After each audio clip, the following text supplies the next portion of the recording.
Įsivaizduokite, kad net mažiausi kasdieniai veiksmai – valgymas, prausimasis – virsta neįveikiama siena.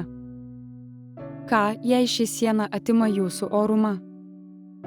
Izraelyje tūkstančiai senjorų kasdien susiduria būtent su tuo. Ne tik fizinėmis kliūtimis, bet ir sunkia ekonominė tikrovė, kuri atima galimybę gyventi oriai. Šiandien kalbėsime apie sprendimą, kuris gali viską pakeisti, bet kol kas lieka nepasiekiamas. Mūsų senjorai, tie, kurie statė mūsų šalį, dabar dažnai gyvena iš menkų pajamų, priklausydami nuo invalidumo išmokų. O tuo tarpu kasdienės užduotys – apsirengti, palaikyti higieną – tampa ne tik sudėtingos, bet ir gėdingos.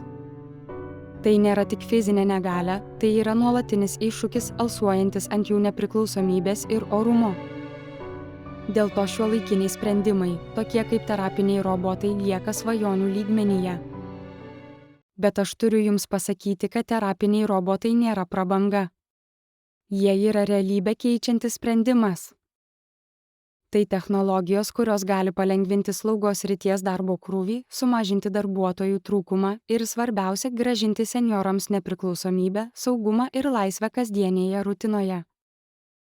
Įsivaizduokite robotą, kuris padeda keltis iš lovos, ruošti maistą ar net primena išgerti vaistus. Tai ne tik pagalba, tai orumo sugrąžinimas. Atėjo laikas keisti požiūrį. Įtraukti pažangius terapinius sprendimus, ypač terapinius robotus, į sveikatos priežiūros paslaugų krepšelį yra ne tik teisingas socialinis žingsnis, bet ir protinga investicija į visą mūsų sveikatos sistemą bei visuomenę. Tai užtikrinsime, kad gyvenimo kokybę gelbėjanti technologija nebūtų prieinama tik pasiturintiems, bet kiekvienam, kuriam jos reikia. Nepriklausomybė, orumas ir kokybiškas gyvenimas nėra privilegija, tai yra pagrindinė teisė.